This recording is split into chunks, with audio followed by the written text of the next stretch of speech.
In a world full of mobsters, money, hoes, codeine, lean, and gang of violence, there lives a man who is slightly balding with a receding hairline, a man who isn't supposed to be in the shrink's office right now, a man whose main wardrobe is a Rolex watch and a wife beater. This is Tony Soprano, one of the head capos on one of the biggest organizations that the world has ever seen, the Mafia. Will Tony Soprano learn to be human while maintaining his position in this very dangerous mob? Only time will tell. Or me, because I'm making the video, but that's besides the point. This is The Sopranos, Season 1. Oh, damn, man, what is bitch at, man? Oh my God, why that statue got titties like that? Mr. Soprano? Yeah, what's going on? Hey, man, I like your pantsuit, man, that's cool. You get that Coles? Why don't you just take a seat? Oh, okay. Like the statue out there, you know what I'm saying? That motherfucker got high beams on, though. Thought them damn nipples was about to poke my eye out, which isn't really a bad problem. You know what I'm saying? I do like nipples. What? Anyways, your Dr. Cusimano said that you needed to be here because you were having panic attacks. I mean, they sent me here because my blood work was normal and I passed out. Okay, so you don't think you had a panic attack? I mean, I don't know what happened. 1 minute, I was about to get on the hub, had my dick in my hand. Next minute, no, wait a minute, that was Saturday night. Anyways, it was like a regular day. You know, I woke up, went got the newspaper, but sometimes I feel all dark and depressed, you know, like that life is just something I happen to come in on the tail end of, you know. I think about my dad a lot. That nigga used to get paper back in the day, but he ain't never reached the heights that I did, you know. Big ass house, wife with a nice ass. I mean, her ass is okay, you know what I'm saying? It ain't crazy. My dad did what he could, though, you feel me? Is your dad, is he in the Mafia? Bitch, what the fuck? You been playing too much Grand Theft Auto, bitch. Mafia don't exist, man, but, you know, me, him, my granddad, we in the disposal business. You know, garbage trucks and shit. Pick your trash up on Thursday, kill your husband that's beating you if you pay us enough money. You know, stuff like that. Now, at this point, my man Tony Soprano is just telling Dr. Mafia about his day, how he got up and was spending time with his kids. By the way, let me run through the characters real quick. This is his wife, Carmela, but he calls her Carm a lot. She's actually a really good wife. Some people give her a bad rap, you know, say that she's too tough on Tony, that she's too mad about things. But when you put it into perspective, Tony is literally a manipulated cheater. So, you know, it's like the whole Sky and Walt thing from Breaking Bad. Don't be hard on Carm. She's a good girl. Then you got his daughter, Meadow. She's cool, I guess. Like, she has her moments, I'm gonna be honest. And I don't hate Meadow. She's always speaking her mind, speaking her truth, and she's not afraid to tell people how she feels, which I respect. This is Tony Jr., Anthony Jr. Anthony's kind of lame. I'm gonna be honest. I don't have much to say about him. This is Meadow's friend, and this is Tony feeding ducks. These ducks are gonna be very important to something that happens to him, more so internally, like on a psychoanalytical level. I'll get to it. I'm not a therapist. He usually gets picked up by his nephew, Christopher Maltasanti. The GOAT! But I'm gonna be honest, this dude, Chris, is truly a GOAT, bro. I'm gonna keep it a band. Like, way later, you know, down the line in different seasons, he's more so goated, but he's pretty goated early on, I ain't gonna lie, bro. One of my favorite characters for sure. Anyways, they're driving and they end up seeing this doctor who owes him some money.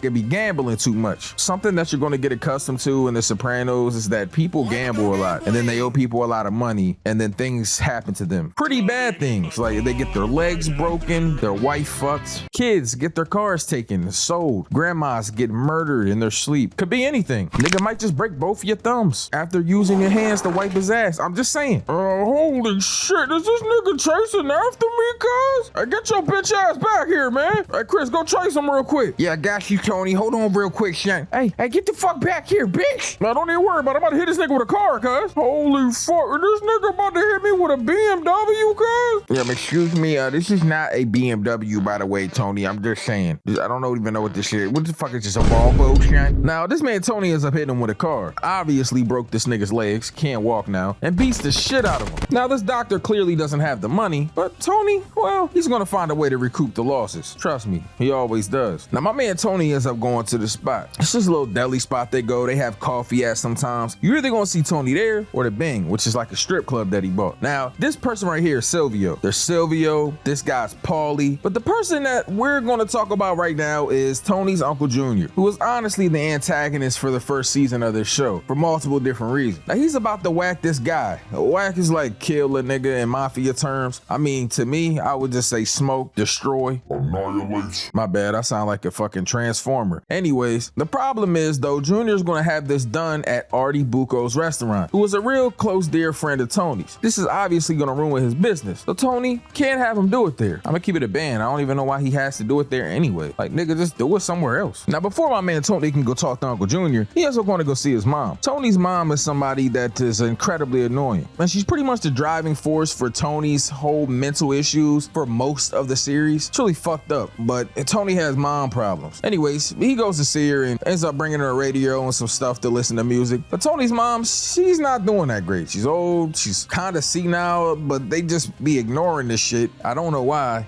People always ignore their moms and their dads until something terrible happens in the house. Like, oh no, my mom and dad's fine. And then out of nowhere, they end up letting 2 boxes of TNT go like they're in a fucking Minecraft game. Oh, I blew the house up. I don't know what happened. One minute I was here present, the next I was trying to blow a creeper up. Now my man Tony ends up going home and it's his son's birthday party. He gets there and everything is going swell, except the ducks. Well, the ducks end up flying away. They fly out of the pool, which is symbolism for the ducks. You know, leaving the nest. Birds leaving the nest. Anthony Jr.'s birthday, he's getting older. Meadows about to graduate. Tony's mom's bothering him. Like, everything is stressing him out. And these ducks were like his, you know, last little piece of tranquility. And they just flew away. And that's what caused Tony to pass out. So they take him to the doctor, get him an MRI. We also find out here in this conversation that Carm is pretty mad at this man Tony because he's been cheating on her with a guma. The guma is just like a side piece, basically. I don't know why the Mafia niggas have all these stupid ass names for their side pieces. Like, nigga, just call her a hoe, a trick, a side piece, a whore, a slut, a treesh. I don't know why the Mafia niggas have all these stupid ass names for their side pieces. Man, we have a lot of names to degrade women. Like, we should probably check in on that. Like, what the fuck is up with all the misogyny in the world? Man, Carl, you be on that bullshit, man. Like, I know you mad at me about me cheating on you with the Guman shit. Of course I'm mad at you, Tony. Like, why wouldn't I be? You look like a fucking beach whale laying in this damn MRI bed too, by the way. Like, you need to lose some weight. Oh, I need to lose some weight. Okay, that's cool, that's cool. And you need to shave down below. It looks like a pussy got a lace front wig on, but I ain't complaining about it. I still eat that motherfucker. Oh my God, don't talk like that in the doctor's office. Oh my God, I hope you fucking die. You hope I die? Bitch, I will slap the fuck. Yo, you know what? I ain't even about to go there with you, man. You always fucking tripping. Now, my man Tony gets drug along after this. You know, doctors, they don't be telling you the test results right away. They be playing around and shit. So he went to golf with his uncle, had some lunch. But while all of this is happening, Carm is at the house with the father of the church. And they got this really weird relationship. Like, it's kind of like they're not fucking, you know, but it's like they want to. I don't know. It's weird. It's really, really weird. And I feel like every time there's any type of holy person from a church, bro, they always be on some strange shit, bro. I don't know what's up with them. Anyways, they at the crib and Carm ends up hearing some noise. Well, we find out that Meadows snuck out of the house and then this bitch ass nigga Anthony Jr. locked her window, so she would have to try to jimmy it. She ends up getting caught, and because of this, she can't go to Aspen with her friend. This obviously is, well, pissing her off. It's what Anthony Jr. wanted the whole time. He's always doing this shit, bro. He's just a fat ass, lame ass, snitch ass nigga, bro. I'm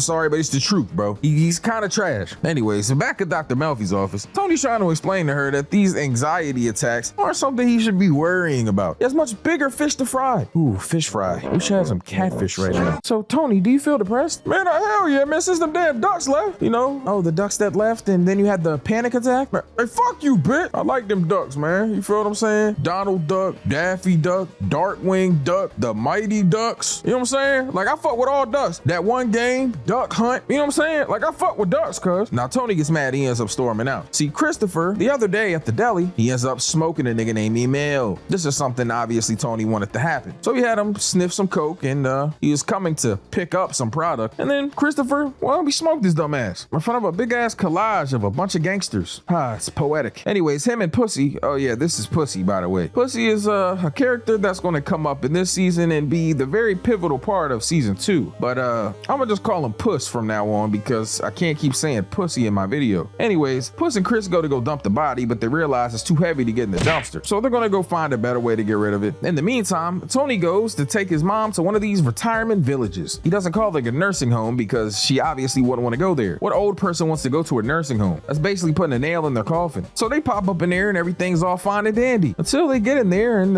Meanwhile, Tony's mom gets to complaining. I don't want to be in a nursing home. Look at that old bitch in there. She has liver spots on her back. Mom, you got liver spots on your back. You know what? I ain't even about to argue with you, man. You about to live in this bitch, okay? It's a nice retirement village. They got old niggas that fought with you. Maybe. Well, they probably aren't gonna like you because you're ugly, but that's besides the point. You staying here, bitch. No, I am not. Then obviously Tony gets stressed out because, well, his mom stresses him out. So he ends up passing out again. And right back to Dr. Melfi we go. Dr. Melfi ends up putting him on Prozac. And this is the start of Tony Soprano's journey with medicine. Now, after he leaves, him and Chris go to talk to Hesh about this doctor that isn't paying the money. Hesh says that he doesn't have it, and there's nothing he can do about it. So Tony comes up with the idea to get him to pretty much put these false things in so people's HMOs will cover it and he can get the money back through insurance claims. This is the start of Tony's fraud. He does this a lot with people. He gets them involved in some stuff, they can't pay him, and then he pretty much runs everything they know into the ground, ruins them. Now, Tony and Hesh also discuss how to get through this Arty Bucco situation. Well, Hesh tells him that he should tell Arty that he needs to get out of town for a little bit, and then basically have the hit happen while the restaurant is closed. This seems like a good idea, so he goes to give him some tickets for a cruise that he got through comps. Yeah, comps. Hey, how did you get these comps, by the way? Oh man, you know, just had to break a leg or two, you know. You know me, man. Break a leg or two. What do you mean by that, Tony? Oh, no, nothing, bro. You know, just had to give somebody a hard time. It's nothing serious. Don't worry your little bald head about it. Excuse me, nigga. You bald too, bro. Your hairline's receding. It looks like a midway sunset on the top of your head. Hey, fuck you, cuz. Now, Arty goes to talk to his wife about this, but his wife literally hates Tony. Anyway, she obviously says that he has to give the tickets back because she doesn't want to get involved with mobsters. Hesh ends up meeting with the doctor, you know, the one that owes money. He tells him that he's going to have to put in these HMO claims. And if not, well, and he takes him to this big ass bridge with a bunch of jagged rocks and a waterfall. This place is also going to be somewhere that they take people a lot to intimidate them or to murder them. I honestly don't know why, but that's just what it is. Now you know that you got to do this for us, right? But what do you mean? I don't have the money. Yeah, we know you don't have it. That don't fucking matter to us. But I just, hey, how about we go take a walk down there? You know, go see the rocks. You know, I heard there's piranhas in that water. Right at this moment, this man Pussy throws an ice cream, and he just watch it go. Shit looked like a fucking nuke was falling. So the doctor realizes that the ice cream truck that was there, it dips off, and this little kid that was on a bike also dips off. So, you're fucking screwed. And because of this, he agrees to do the MRIs and get these fake ass HMOs started. What a swell guy. Arty ends up turning the tickets back into Tony, by the way. He's really pissed off about it, clearly, but his wife is being a stupid bitch. All right, maybe I'm being a little bit harsh about his wife being a bitch, but I mean, she's not being a bitch. I'm just saying. Anyways, after this, my man Tony ends up going to dinner, and he runs into Dr. Melfi. Her and her boyfriend at the time can't get in. They have a reservation, but they gotta give it to someone else. Thank God my man Tony came in there. Hey, Dr. Melfi, what's good with you, bitch? What's good with you, shorty? Hey, man, I've been on that Prozac, man. That shit been having me high as hell, bro. I've been mixing it with the liquor. You know, you told me not to drink with it, but I said, fuck that. You feel me? I'm also taking Percocets, and I also been sipping codeine and lean. Please help me. I need help. What? Anyways. Why you in here anyway? Are we talking about to hit dinner or some shit? Man, hold on, man. Let me talk to somebody for you, man. You can't be in here waiting and shit. This hostess is also important. This is Christopher Maltasanti's girlfriend. Her name is Adriana. She's pretty important. Now he ends up helping Dr. Melfi get in here and all that. And him and Carm are having dinner, so Tony can explain to her that he's on Prozac and going to therapy. Obviously, Carm really likes the fact that he's going to therapy and he's on drugs, but it's mainly because she's hoping that this therapy can help her in his marriage, which is on the outs basically because this nigga's been seeing the guma, and I mean, he's also just kind of a shitty husband. Really great father though. Really great father, I will say that, but husband, not so much. Carm's also very upset because, well, her and Meadow have been kind of on the outs as well. Meadow's really mad about the whole thing in Aspen, but truthfully, she'll get over that shit. Moms and her daughters, you know how that be. So Tony ends up taking her to this little chapel, trying to teach her a lesson, showing her the glasswork in there. It says that their ancestors are the ones that built it. Your great-grandfather and his brother Frank, they built this with their own hands on the day of my daughter's wedding. Or whatever the fuck the guy said in Godfather 1. Now, they can't really figure out what they're going to do about Arty in his restaurant, so instead, well, they blow it up. They make a fire. That way, they can't do the hit there. Arty's gonna get insurance money and eventually open up another restaurant. What a swell guy Tony is. Let me just blow this guy's fucking restaurant up. Anyways, he ends up going back to therapy to talk to Dr. Melfi again. And he finds out that it's not the Prozac helping him, it's the fact that he's going to therapy and he's talking about his issues and his problems. Obviously, he wants to think that it's the fact that he's on medication, but nigga, no. Now, Tony finds out the reason why he was so sad is with these damn ducks. He had a dream that his dick fell off and the duck came and picked it up. Bro, if I had any kind of waterfowl animal picking my pee-pee up in a dream, probably lose my mind too. Anyways, they're having another little get-together for Anthony Jr.'s birthday at the end. They have a conversation with this man Arty about his restaurant. Nigga going through it, man. Shit, I feel it. This man Arty fucking crying about his restaurant. This man Christopher tripping. Bro talking about making fucking screenplays and shit. Now everybody pulls up, man. Tony's mom, Uncle Jr., and we finally pan over to the pool, in which there are no ducks. Just kind of fucked up, but I mean, hey, it is what it is. Now John Gotti, you know what I'm saying? The head of the Mafia family, you know what I'm saying? He like a fucking figurehead for this shit. But it ain't like the days of John Gotti no more, man. The crime families is kind of falling apart at this point. These niggas is reaching for crumbs. Niggas ain't getting no motherfucking paper. Broke ass niggas. Man, will you turn this shit off the TV, man? Dude on there snitching, man, turning turncoat, giving interviews about the old Muerta and the crime families and shit, man. Lame man nigga, man. Just when I thought I was done, they pulling me back in. What is you talking about, Seal? Hey, yo, nigga pulling you in. Now our episode starts off with a guy in a truck and he's getting robbed. Okay, well, let's find out what's in the back of his truck. It's a bunch of DVD players. You know, DVD players were $1,000 a piece back in the day, like before PlayStation 2 was a thing. Like, bro, they literally made DVD players $1,000 plus. Like, can you relax? Anyways, they end up robbing this guy, but the problem is he's connected with Tony and Junior, mainly Junior. So this is gonna be a problem. Robbing somebody that has protection from another mob capo, well, that's a problem. A big one. We also find out that Anthony Jr.'s teacher had his car stolen. This is something that Tony's gonna look into to get into the good graces of his teacher, hopefully to help my man Anthony Jr. out some. We'll find out if this is gonna be a good thing for him later on. Anyways, they're gonna take these DVD players to Tony and everybody. Yo, Tony, come on, son. Why can't you be nice to Brendan, son? He's a good guy, son. Man, he's a good guy. All this nigga do is fucking get high and hit on underage women. Like real shit. I heard he was trying to get with Meadow friend. Yo, come on, man. He's a good owner, man. Yeah, I don't give a fuck, man. You on that methamphetamine, you know, man. I gotta call my mom.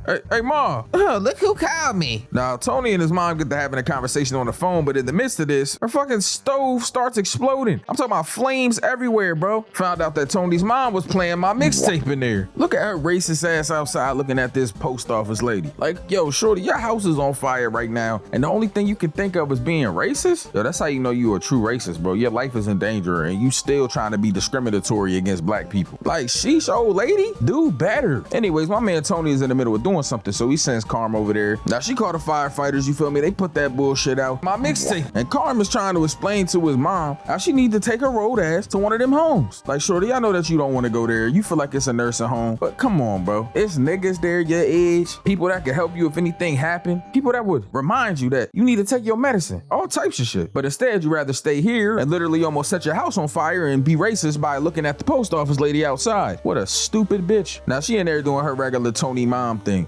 By that, I mean she's a super big manipulator. I mean, all she does is manipulate the situations all the time. Oh, what was me? My husband was a saint. Oh, you're gonna take me out of my home. Oh my God, everyone hates me. Like, bro, I'm gonna keep it a band. I ain't trying to hear that bullshit. Anyways, in the middle of this, my man Big Pussy, all right, my fault. Anyways, he's trying to help Anthony Jr. by finding out what happened to a science teacher's car. So him and Paulie end up going over to this coffee shop. Then they track down the car to somebody that works here. Now, while Carm is having this conversation with Tony's mom, Tony is at his therapist because he's losing his fucking mind.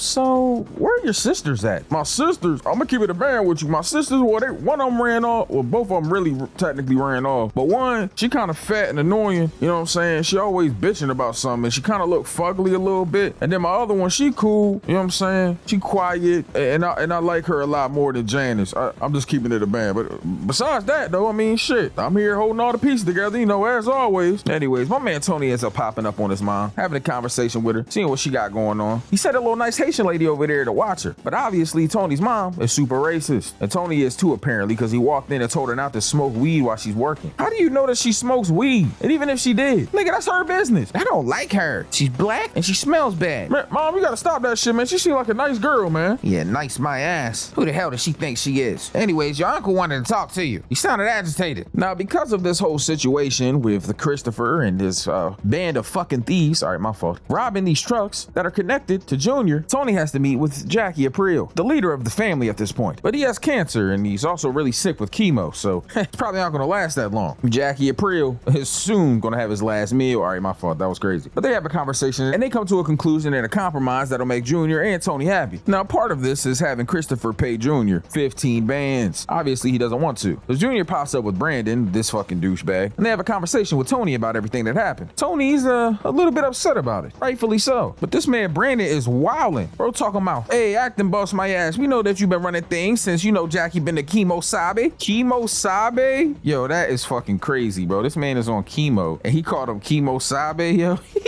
Anyways, back to the Carter science teacher. Yo, wait a minute, hold on. Nigga, is that Mike Epps? What the fuck? Now they pull up on this gay couple. They're apparently the ones that jacked this. And, well, they've had the car chopped already. So they make him go take the tags off of a car that's in the junkyard and then also go steal another Saturn. I don't blame him. I would have done the same thing. I'm just being honest. Now after this man Tony's mom got to driving one of her friends home, bro. This dumbass bitch put the car in drive. Ended up running over her. Broke her wrist and gave her a concussion. Now I'm gonna keep it a band with you. Knowing Tony's mom, I'm gonna be honest. I think she did that shit on purpose. I'm just saying. Now Tony seems to think the same thing because he asked this therapist when he's in there talking to her, Dr. Melfi, if she thinks that his mom did that shit on purpose. I'm gonna be honest, man. I'm just saying his mom don't got no heart. Then again, she was looking backwards when she hit the gas, so maybe she didn't do it on purpose. Shit, who knows? Anyways, off of that though, my man Chris and Brandon end up going out. They go to this club and Martin Scorsese.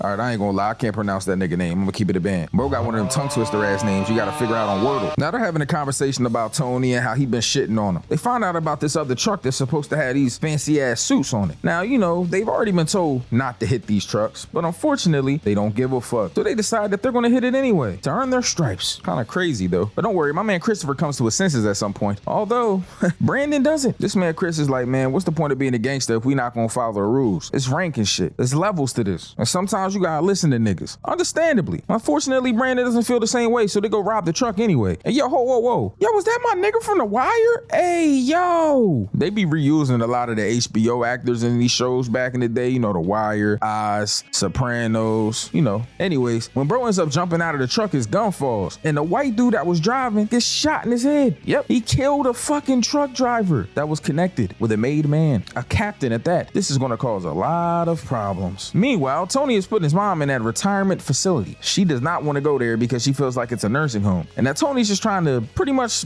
discard her, throw her away. This isn't what's happening, but you know, Tony's mom is manipulative and fucking insane. So that's just something that we all are gonna have to deal with. Now, Christopher's in a lot of trouble and they're gonna have to return those suits. Fortunately for them, Tony is his uncle, so he's not gonna be too harsh on him. However, he is gonna make him return the suits and call his Uncle June to tell him about it as soon as they get their taste. And by taste, I mean they're gonna get part of the suits. You see, my man Sil, well, just when he thought he was out, they pulled him back in. My man Tony goes to go pick up some things from his mom's crib after this. This nigga almost had a panic attack. He'd just be passing out randomly, getting stressed out about his mom and other things. Kind of feel bad for him. Imagine you just sitting there picking up pictures, thinking that everything's cool, reminiscing on your past, and it stresses you out to the point where you're gonna fucking pass out. Nigga started hyperventilating. He probably should just kill his mom and get it over with, but you know, whatever, what do I know? All of that for Tony to get stressed out and end up hitting his goddamn barkeep in the head with a phone. Jesus Christ. So Brandon and my man Chris end up pulling up and dropping the truck off. But the problem is this man Junior got too much ego. You see, he's been waiting a long time to maybe become the head of the family. So he's out to dinner with his douchebag right hand, someone that'll become very relevant later. Don't worry about it. And they're having a discussion about this dumbass truck and the things that happened with it. And basically the owner, Conley, he's not that mad about it. I mean, some of the stuff was missing, but he's not tripping. He's just glad to have it back. Even though his driver did get shot in the head. Nigga got popped like an airhead. Sheesh. Man, that shit is some bullshit, man. My fucking nephew running around tripping. I just bought his son fucking $400 surfboard, man. You feel me? Surfboard, riding on that. You know what I'm saying? Like on some Beyonce shit. But boss, what are you talking about? Anyways, they end up going to see the homie Jackie Aprile. See, he's sick, doing a lot of chemotherapy and stuff. His cancer's spreading and it's got a lot worse. Unfortunately for him, he has to talk to Al, at least until Tony and the homie show up. Now this man Jackie is in there, clearly sick, going through it with cancer. And here comes these douchebags trying to talk to him about work. Man, obviously he doesn't want to talk about work. This nigga's sick as fuck. So he tells him he's tired and naturally they leave. They're having this little issue with this Jewish guy. Oh Lord. every famous sentence by Kanye West. But apparently there's this thing called a get that people are supposed to get in Jewish weddings. Well, you see, this guy is a sleazeball, cheating on his daughter, just kind of being scummy. But he feels like he's been with the family so long that he's entitled to this get, and he wants part of the hotel. Anyways, they were trying to get Jackie April's opinion on it. The problem is, well, it's not that this guy wants a get, it's that he's fucking stubborn. Bro, they sent Sil and Paulie down there, and they had to bash this nigga head on the damn desk, and nothing happened. Bro, they started smacking him with the receptionist bell. Sound like a Yeet song. Ding! She ring that bell when she want to get sucked. Ding! And he ring that bell when he want to get fucked. Oh my God, why he smacking the back of his fucking head with that bitch? Bang, hang, hang. Well, I know his head ringing. Get it? All right, that was trash. Back at the crib, Tony and Carm are sitting there talking about life and the fact that Arty's restaurant got burnt down. But it looks like Meadow and her friend have something else on their mind. They got a recital, SATs, the fact that Brandon, Christopher's friend, is trying to hit on Meadow's friend and she's underage. I mean, they're dealing with a lot of things in life right now. And I said, hey, what a wonderful time of day. We can learn to love and play. And this nigga's touching on kids. He's R. Kelly. He's Epstein. He's doing meth. Fuck do you mean? All right, my fault. I'm just saying this dude is clearly a pedophile. He's a pedophile. I mean, look at this interaction here. Meadow wants to get speed? What the fuck? Now, she wants the Chris. They're trying to get some speed. Basically because they're trying to stay up, be lit, study for SATs, things like that. And they don't want to get no bad speed, from what they would call the Moulignan or something like that. I'm just being honest with you. All these Italians in the show are super racist. They call black people Moulignans or Moulians or some shit like that. Anyways, none of that matters. What does matter is, Chris eventually does give her the speed. Unfortunately, Brandon does not stop being a pedo. Now, Arty and his wife Charmaine are arguing over Tony and the fact that he's trying to help him with the restaurant. I mean, you could just wait for the insurance money to come in, which still is getting help from Tony, but we don't have to talk about that. Anyways, they got him hosting some party at their house. I guess to make some money, but to also, get the fact that their food is good around. And Arty, well, he's kind of frustrated. Hey, man, what the hell you doing in here, man? Hey, man, try one to eat, man. God damn, this is fire, man. Damn, man, when I cook like this, it reminds me of what I lost, my restaurant. Man, come on, man, with that bullshit, man. You gotta forget about the past. Keep crying and shit, man. What the fuck do you know about it, cuz? Nigga, did you just throw bruschetta on my face, motherfucker? So Tony and this man Arty in there having a damn food fight. Tony and Arty are really good friends, by the way, since childhood. It's just, Arty, he was a good kid. Grew up, started cooking, stayed out of the street life. A great guy, for now. Anyways, in the meantime of them having a food fight like they're in high school, this man Sil and Paulie are going to go beat up on this Jewish guy again. It seems like nothing is working with him. No matter how much they beat his ass, threaten his family, he just won't give up. Apparently, Jewish guys are pretty tough. I don't know, because I don't even think I know any Jewish people. Actually, I do have a friend that's Jewish. I wonder if he's tough. Maybe I should tie him up in the basement and beat the shit out of him until he gives me his paycheck. No, probably go to prison. But anyways, he ends up calling Hesh because his friend Hesh is also Jewish. And Hesh gives him the ideas to,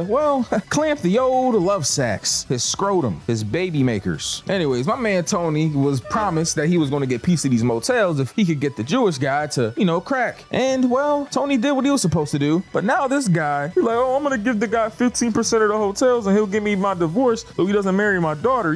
It's business. Well, Tony doesn't like that. He's one of those guys, you'll see as the story goes on, that doesn't do too kindly to people trying to break their agreements.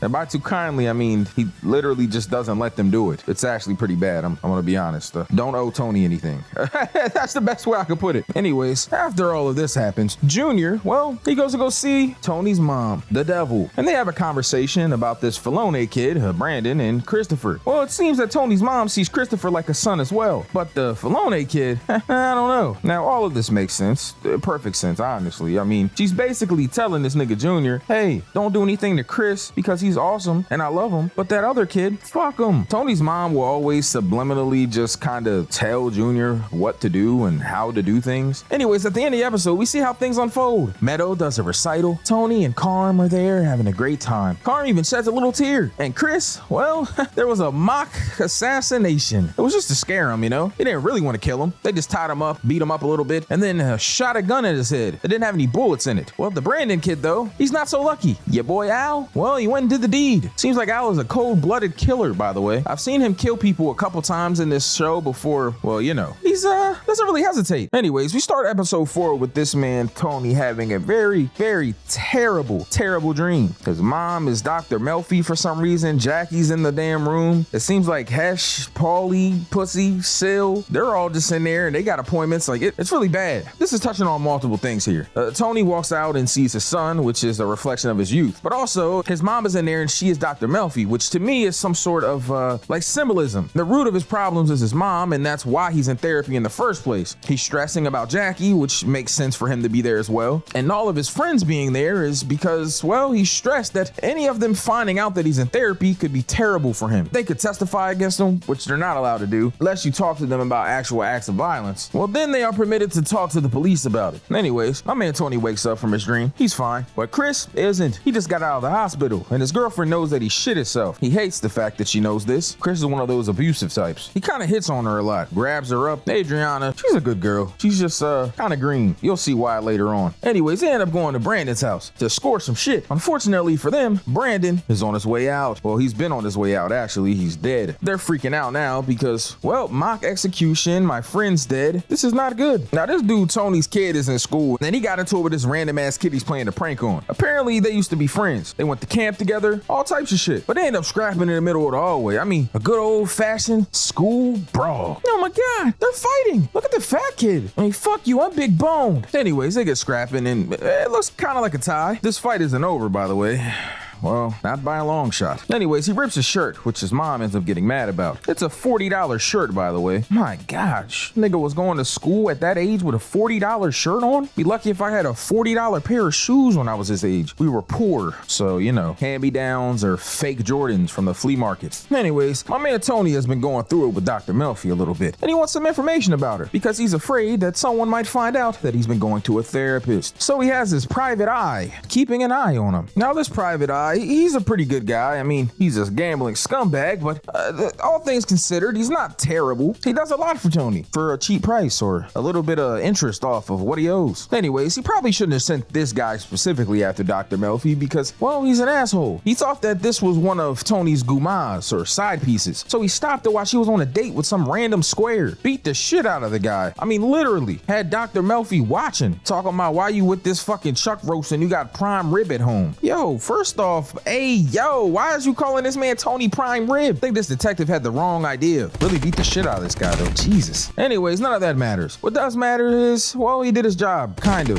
I don't really know if I could call it doing his job. Everything's going really bad for this man Tony. Jackie's sick, and he's stressed out because he doesn't really know who's going to run the family now that Jackie's sick. Well, unfortunately for Tony, it seems like everybody else around him wants him to be the leader. But Junior, well, he has other plans. Anyways, AJ and his friend, well, they get in a fight again. But this time, AJ's fucking nose is bleeding. Yo, he rocked the shit out his ass. Oh my God. God damn, my fucking nose. Hey, man. Ain't nobody win that fight, man. It's a draw, man. Yo, first off, why do you sound like you're 26? And secondly, God damn, how do you say it's a draw? My nose is bleeding. Why does he sound like Mickey Mouse, bro? Somebody get this fat ass kid out the hallway. Anyways, Tony is up seeing this dude's kid at this gardening store. And he is scared to death, bro, because this dude, Tony, has an axe in his hand. But Tony doesn't know about the fight or anything that's happened so far. This man Tony is going through it. He don't know what the hell going on, except for the fact that he might need some more Prozac. This nigga having more panic attacks. Bro went home and passed out in his kitchen. Carm come in there to ask him a few questions, and she ends up bringing up the fact that, you know, maybe they need some marriage counseling. She even asked if Dr. Melfi brings their marriage up at all.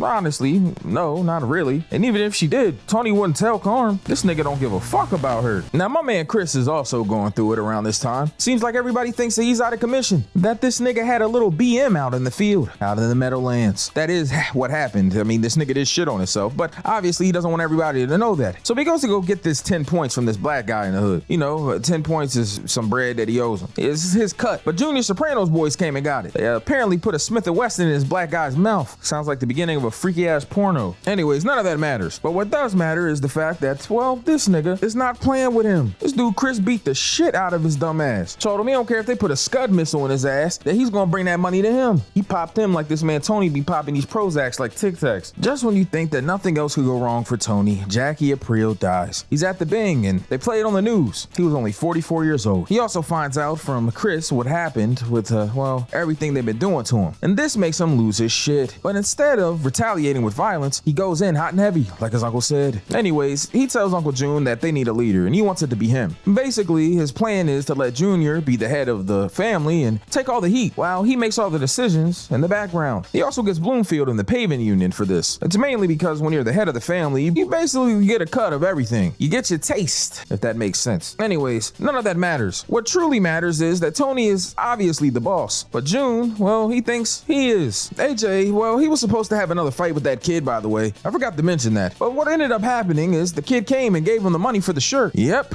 paid for the shirt. And it wasn't because of AJ being so scary. Oh no, AJ. Nope, it's because his dad is Tony Soprano. Meadow tries to explain it to him and shows him all these pictures online of the Mafia bosses and people that they know that are also on this website. And because of it, he has a different perception of his father. He doesn't really understand. But this whole time, he thinks that his dad is this hero and this honorable man. But really, he's that of a fucking crime organization. What a wonderful dad. Hold on to that thought though. Dr. Melfi goes to go see that person that she's been dating. And he's losing his mind. Bro got his ass beat by a cop. So he thinks he's being followed and shit. This nigga got an anxiety disorder from this. Dr. Melfi goes and talks to Tony about the fact that her friend got beat up by a policeman. Tony knows right away that it was the detective because he's a fucking idiot. At the end of the episode, they go to Jackie Aprile's funeral. Everybody's there talking. The feds are watching. Then he explains to everybody what he's doing. That he's going to be the real boss and, well, Junior is going to take the heat for everything. Taking pictures of this nigga and everything. Look at him, all mobbed up. Meadows shows him. I told you, these niggas is mob bosses. This next episode is one of my favorites. It's called College. And, well, Tony is taking Meadow to see colleges. But there's a little wrench in his plans. He ends up seeing somebody that he hasn't seen in a very long time. I guess you could say, or someone that was a little problem to their organization at one point. A snitch, a rat, Tekashi 6ix9ine, Gunna, T.I. at one point, even though his cousin was dead, so it doesn't really count. Gucci Man recently on Pooh Shiesty. Anyways, Meadow gets to talking to Tony about the Mafia, man. Tony ends up getting on the phone after explaining to Meadow that, well, some of his money comes from, well, illegal gambling and things of that nature. Bro on the phone with his goo mom. She's tripping because she wants to get married. I don't know why in the hell she would think that this man would actually marry her when he has a wife and 2 children, but, you know, whatever, I guess. She's talking about her friend with a prosthetic leg that's already married and how her husband treats her like a knight in shining armor. Anyways, while Tony's on the phone, he ends up seeing the guy who he thinks is the rat, and he tries to follow him. Meadow is being Meadow in the car. Dad, please, turn right there. We gotta go this way. My college.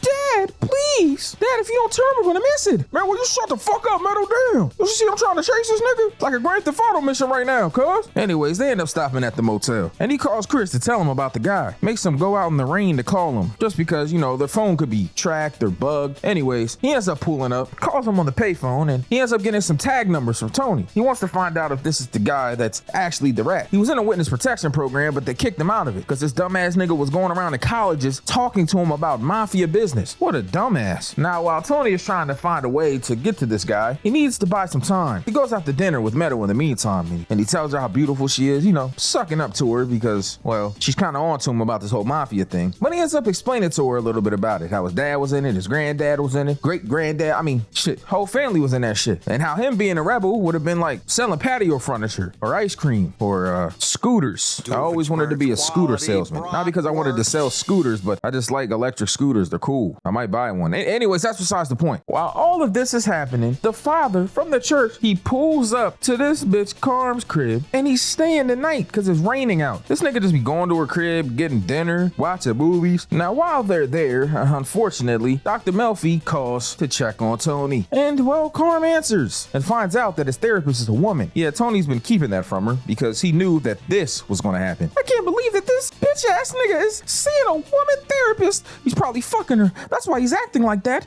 He wouldn't tell me because he's banging her. Oh, that son of a bitch. Maybe he just forgot to tell you. No, he didn't forget shit. Fucking you know, you should calm down some. It's bad for you to stress like that. Your hair will fall out. You already got grays. Fuck you. Now, my man Tony ends up pulling up at this rat's house. Yep, this nigga is literally chilling in a jacuzzi, having having a wonderful life off that rat's salary. He left Meadow back at the bar to hang out with some of the college kids there. Just get to know him a little bit, talk about school, regular kid shit. But unfortunately for the guy that Tony's spying on, well, I guess unfortunately for Tony too though, he might die soon. But also, Tony, well, he got called. This nigga's dog started barking, but this rat sees the car drive off, which sends him in a spiral. So he starts going around town asking questions, seeing if anybody's been passing through, asking about him. He goes to the bar, he even goes to a mechanic and asks about it. Now this leads him to finding Tony Soprano and what room he's in. He could have got the drop on him right then and killed him and his daughter, but he decided not to. Back at Carm's house, she's crying. This is not going to be the first time that, well, Carm almost cheated. Jesus. Anyways, they go back to the hotel room, but this nigga decides that he isn't going to kill Tony. It's not because he felt bad about it. It's because there was two old people outside of the hotel, and they would have been eyewitnesses to a fucking shooting. Back at the crib, Carm is having these weird, what seems to be sexual urges for this guy. I don't really understand it, bro. Look at how she's on her knees right now, bro. This nigga putting his hand on top of her head and shit. I mean, she just taking offering, but he might be offering something else. Meadow's super drunk, by the way, while Carm is also sleeping on this nigga's shoulder. Yo, Carm is terrible. Anyways, none of that matters. Meadow is, she's a little sick from, you know, drinking. Anyways, Tony ends up taking Meadow the next day to her little college thing. Father wakes up and says he's gonna get dressed and leave. Nigga got sick last night, started vomiting everywhere. Anyway, this dude is still spiraling, trying to find somebody to protect him, to do Tony in. He even asks, he's like, oh, are these fucking heroin addicts, meth heads? Like, fuck is these niggas? He's at his little work trailer, and Tony catches him lacking. Now, Tony ends up getting the drop on this nigga, and he begs and pleads. I could have killed you and your daughter, but I didn't last night. Oh, whatever, nigga. Die. I'm putting you in a rear naked choke like John Jones. He choked the shit out of this nigga. Now, Meadow, she already knows that this nigga went to go see that guy while she was at college. He's not a dumbass. Obviously, Tony's not going to tell her about it, because why would she? Anyways, they end up going home after this. Now, Carm says that the father spent the night last night. And she also tells Tony that, oh yeah, your therapist, Jennifer, called. Oh God, Tony, you're in some deep shit now. We start off episode 6 with Private Eye talking to Tony. Yeah, you know, she goes and food shops at a fancy deli. She kind of smells like pickled relish a little bit. You might want to get that checked out. I don't know. It smells like she's been hanging around the Teenage Mutant Ninja Turtles and shit. Man, what the fuck is you talking about, man? We in New Jersey, not New York, man. Well, you know that sewers are kind of connected. Never mind. She doesn't really do much, Tony. I mean, she got off at 9 last night, and that's really it. That's it. She got off work, and then what? Nothing. She just walked to her car. It was really late when she got off. She probably shouldn't have been walking to her car that late. That'll probably come up later. I'm just forewarning you about it. Also, you're kind of balding on the top. Did you know that? Man, fuck you, cop. I've been trying to do the road game shit, but you know how that go. Then she got me on the Prozac. You know, that shit just be fucking me up. Now, my man Tony, after this, goes to see Dr. Melfi. Hey, let me ask you a question, man. Why do you got me as a patient anyway? You know, most people probably run away from me and shit, but you, man, you be on that bold shit, you feel me? Well, you know, you're kind of cool, and I'm not that scared of you. I mean, you're bald, for God's sake. Man, fuck. And I've been trying the road game, man. All right, man, whatever, cuz. Now, while my man Tony is at the therapist talking to Dr. Melfi, it seems Junior is taking this whole boss thing into his own hands. He has Al go to a gambling game that was under Jimmy Altieri, and they beat the shit out of the people there because, well, they're not paying anybody for the game. I mean, I kind of understand it, though. Like, you should be paying somebody for something. This man going to buy new suits and everything. He even finds out about some drug dealer that was selling the guy that's tailoring his suits' grandson drugs. They got him hooked and eventually led him to killing himself. Speaking of this man Junior tweaking, he ends up going to go talk to Tony's mom once again. And this time, it seems that his indulgences have been leading him to want to tax Hesh, the Jewish guy that's been friends with Tony's family for God knows how long. Anyways, Hesh goes to talk to Tony about it. Man, you gotta talk to your motherfucking uncle, man. Man, what you talking about, cuz? Man, motherfucker taxing me. Taxing you? What you think, he the IRS? Man, that's what I said. Talking about I gotta give him $500,000. $500,000? Like, come on, cuz. Fuck, you think I made the money or something? I mean, I ain't gonna lie, you is affiliated with the mob and you a Jewish guy, so you probably got a couple dollars, man. I'm just saying. And I heard back in the day that you had a music company and you was basically robbing black people. So I mean, yeah, you probably do got $500,000. I'm just saying. Man, that's besides the point. Man, somebody gotta get over on them blacks. What the fuck you say, cuz? Oh, wait a minute, I forgot I ain't black right now on Tony. Yeah, screw the black guys. Now this man Tony going through it, stressing about Hesh, stressing about his uncle. Now he going home to talk to Carm. He laying in the bed with her having weird ass dreams. He dreaming about Dr. Melfi giving him head. I mean, I guess it really ain't that much of a weird dream though. I mean, I'd let Dr. Melfi suck me up. Not really though, because I don't really mess with white women, but that's besides the point. Speaking of Tony and Carm, it's their anniversary. And this nigga is deciding to do my business while he's out to dinner with his wife on her anniversary, nigga. Nigga gonna go talk to Johnny Sack for 15 minutes. They supposed to be out to dinner for the anniversary. Now, Carm is all upset about this. She get to crying at dinner and all that. Now, Tony's going through through this because Carm feels like she's being skeeved. Basically, she feels like he's paying more attention to other women than her, and she also feels undesirable. Like she's only somebody that Tony is choosing to procreate with, not somebody that's actually married to him. Like a mom, not a wife. And if I was Carm, I don't know if I would want to put up with that bullshit either. Now, real quick, I do have something important to talk about before we go into the next scene. I've come to the conclusion that I need people that really care about my videos to edit my videos. All right, this is nothing against my current editor, so whoever's editing this, it's nothing against you at all. I just feel like there's no passion, there's no dedication, there's no love. You guys are doing this more as a business. I need editors that actually like my videos, that have some skill and aren't afraid to learn, aren't afraid to do research, aren't afraid to have somebody that is really good at editing teach them things maybe they don't know. I need a dedicated team. So I've come together and I've made this like form that you can go in the pinned comment or the description and you can go and fill it out if you're dedicated and interested in editing, being a part of the Sin team. I'm going to create a Discord for all the editors so they can share assets, so they can share knowledge, so my brother who's a really good editor can teach you things if you need help with certain things. But more than anything, I need people that actually fuck with me, my brand, my vision, the things that I'm trying to give y'all. I need real passionate, dedicated editors, people that, you know, obviously want to make some money. I'm going to pay you guys. It's not for free. I wanted to clarify that, but also really care. So if you're that person, make sure that you go in the pinned comment or description and fill this form out. Leave your contact info, leave some of your work so I can know what you're capable of, what skills you have, and a brief message just telling me why you mess with Sin. Why do you fuck with Sin and the brand, and why you're dedicated and would be dedicated to being on the team and working on these videos, man, because I really need people that are going to go crazy. I be doing the best I can for y'all, but the editing just sometimes doesn't match exactly my vision. Anyways, thanks for coming to my TED Talk once again. I love you guys. Let's continue the video. So Tony goes to see his guma, bro, and he's trying to make this bitch dress like Dr. Melfi. Bro talking about, I want you to wear something a little bit more professional. Yo, you trying to dress this bitch like an office worker? Type of freaky ass shit as you want. Now, obviously, she takes this the wrong way and thinks that, oh, I'm not pretty enough? I'm not special enough? Well, nobody said that. Now, she ends up freaking out, cutting his arm. She's tweaking. He goes to therapy to talk about it, and this is when things get a little weird. Like, bro, you're here for therapy, not a fucking Pornhub video. Why are you in here trying to hump on your damn therapist? Bro tried to kiss her. Matter of fact, he did. Not only did he try to do this, he then goes and buys her new car parts and puts them on. Type of fucking freaky frog is this? I ain't gonna lie, Tony, you going out sad, bro. You kissing your therapist in the mouth, nigga? Bro need help. I ain't gonna lie. Anyways, none of that matters. What does matter the most is that Tony realizes he's in love, or at least he thinks he is. We'll come back to that later. Anyways, you remember that one drug dealer that supposedly made that kid kill herself? Well, they had enough of this nigga and they threw him off of a bridge. Yep, this motherfucker went womp womp. This nigga dead as hell, bro. Oh my god. Because of this, some people have an issue with it. That was one of the made guy's biggest earners. Now, the biggest issue with all of this is it puts Tony in a tough spot. They all feel like Junior's eating too much without giving them anything. Like, damn, nigga, pass the salt. Bro, you at the table, you feasting like you at a buffet. I can't even get a crumb, cuz? And they want Tony to talk to Junior because at the end of the day, it is his uncle. So he decides to go to the one person that he feels like might be able to get through to his uncle, Livia Soprano, his mom. Like, mom, I just want to ask you a favor, man. Can you talk to Uncle June for me? Talk to Uncle June? Why? I talk to him every day. Man, I'm just saying, like, you know, you can holler at him maybe and just get him to ease up a little bit. You know, he just doing too much, man. Like, come on, you know you got his ear, man. He listens to you, man. I don't want to get involved. If you got something to say, Uncle, you say it to him. I wish the Lord would take me. Man, mom, shut your bitch ass up, man. Dance with me real quick. Soldier boy up in this. Oh, why me cray that? Why? Okay, we not dancing like that? All right, my fault. In the meantime, in between time, Carm is talking to the father again about Tony, the person that she was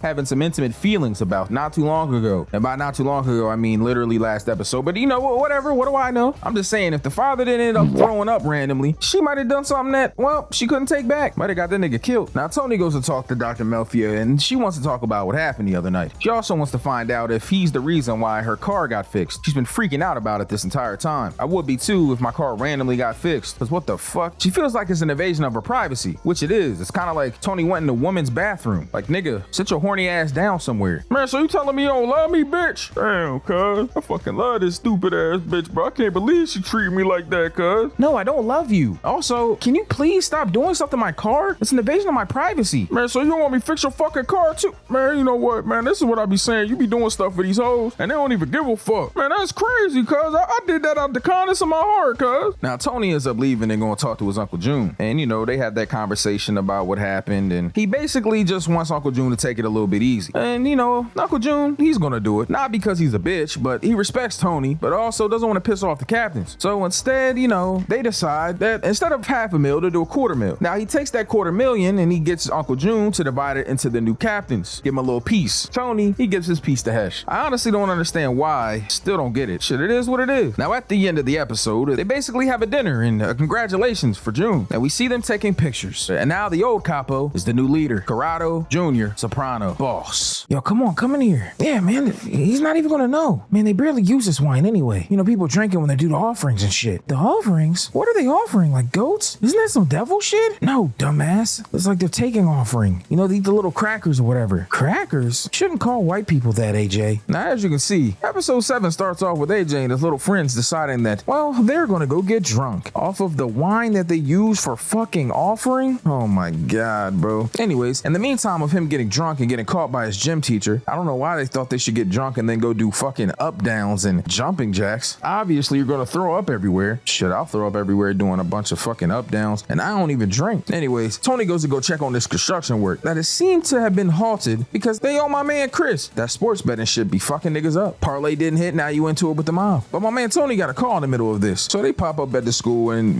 basically it's in the school's opinion that AJ might have some sort of attention deficit disorder. They're gonna do a bunch of testing on AJ and find out if he has some sort of learning disability. I hate that they call it that because, motherfucker, I'm not disabled. I just happen to not be able to pay attention, and sometimes I can't read, but that's besides the point. Now, later that night at dinner, my man AJ is going through it because at this point, he knows that his dad is in the fucking mob and pretty much the head of it. Now, we know that Meadow knows, and she told AJ, but it seems Uncle June, he doesn't get the idea that my man Tony doesn't want his son knowing about all this shit that they got going on. Because he at the table telling this man AJ a bunch of stories about back in the day. Man, you know, back in the day, man, we had a little group together, man. We used to get drunk as fuck. Niggas mad at you because you sipping a little wine. Man, we used to get drunk and we used to rob liquor stores and shit. Robbed this one store one time, man. Asian lady, man. She got to trying to hurry up so we would buy. You know what I'm saying? Next thing I know, her husband, he said something about my nigga mom. So he just killed both of them. Robbed them, took the videotape. Man, motherfucker, ain't that Minister Society? Yo, stop playing with me, cuz. Now, obviously, because of this, Tony is stressed. So he talks to his therapist about it. He doesn't want his son to be like him. But I'm gonna be real, AJ couldn't be in no mob anyway. That nigga soft as a bitch, I ain't gonna lie. They also talk about the intimate feelings that Tony had towards her. I'm gonna be real with you. The only reason my man Tony come to therapy is so he can bada bing, bada boom, you feel me? Hey, man, how old is you, man? Just, I don't know, that doesn't really matter. I thought that you were telling me that you had a little girlfriend on the side. Oh, what does that bother you that I got a girlfriend? Because I thought you ain't cared that I wanted to put this dick up in you. Anyways, I don't really care about your girlfriend, and I definitely don't care that I'm 2 times as old as her. What I do care about is your son. Man, what you think I should go easy on him? Hard on him? I mean, put belt to ass? Because I could really pootie tang his dumb ass, you know what I'm saying? Well, I don't think you should beat him. I think you need to beat your barber. He needs to cut that shit off, I'm gonna be honest. Your hairline's been receding since I met you. It ain't getting any better. Man, fuck you, bitch. Anyways, at this point, my man Tony gets to popping up in some sort of like flashback or some shit. Bro thinking about when he was a car. And his Uncle Junior had a really nice car. I ain't gonna lie, my man got that fly ass car. I ain't gonna hold you. Hey, Dad, can you and Uncle Junior give me a ride to school? Not right now, Tony. Maybe later on we can go get some ice cream or something with your fat ass. So my man Tony decides that he's gonna walk to school. But on the way there, he sees Uncle June and his dad beating the shit out of this nigga on the street. Hey, where my motherfucking money at, Rocco, huh? You stop playing with me, cuz. Man, hold on. Hey, big bro, watch out real quick, man. I'm about to beat this nigga ass. Oh my God. Yo, they beating the shit out of that dude. Yo, my dad was a gangster. So we go back to therapy and he get to talking to Dr. Mafia about, you know, what's happening with his dad and shit. He remembers it was 1967. I'm gonna be honest, I almost said 1867. I'm like, damn, they was fucking niggas up with Abraham Lincoln in them? Anyways, he remembers his dad beating him up and shit. He realized that guy owed his dad some money. Man, on one hand, he like, damn, my dad is beating dudes up. But on the other hand, he feels like, well, his dad was being a stand-up man, standing for something. He sees his dad as a hero, and that's kind of how AJ sees him. Tony, he's reflecting about it. And shit, that's half the battle. Now he go to the bank, he get to talking to Sil and talking to Pussy about what happened and asking them if they kids know anything. Hey man, do your kids know anything about, you know, what we be doing? Yeah, man, you know, it's really sad when you really think about it. I mean, you know, my son, he know what the fuck going on. But you know, he kind of soft anyway, so it don't really matter. He ain't nothing like his old pop, big puss. Man, your name is Pussy. You know what? No, they don't even matter. Hey, what y'all got going on, man? Any of y'all got anniversary, anything going on? Man, I got some fire ass watches, you feel me?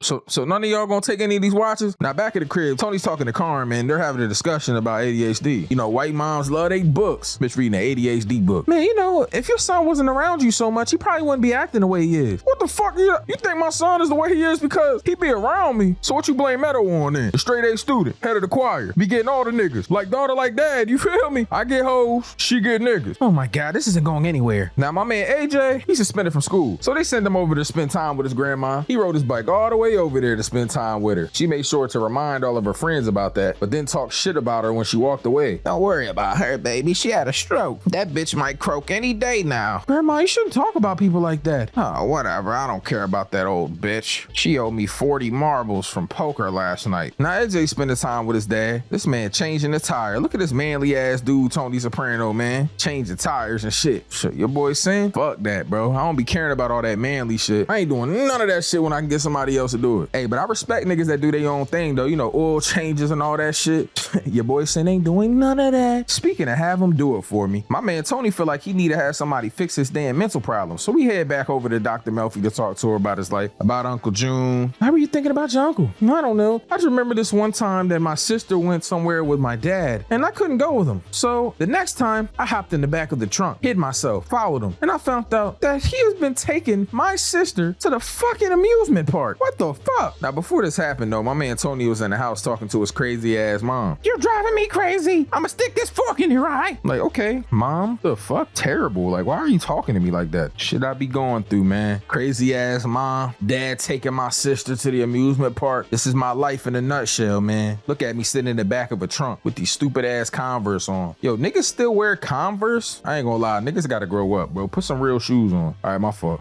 My fault. That was a crazy slug. Now he ends up going to this amusement park, trying to figure out what the fuck is going on. Now he thought his dad was showing favoritism at first, but then one day when he followed him and everybody there got arrested, he realized that they were taking their daughters there because they were doing their dirty work, mob business. Cops came and picked them up. That nigga got out by that night. Oh my God, daddy. It's okay, baby. Go home to mama, all right? Anyways, his dad ended up getting out. And even the dude Rocco that he beat up was giving him props. Hey, Johnny boy, man. Hey, fuck them police, right?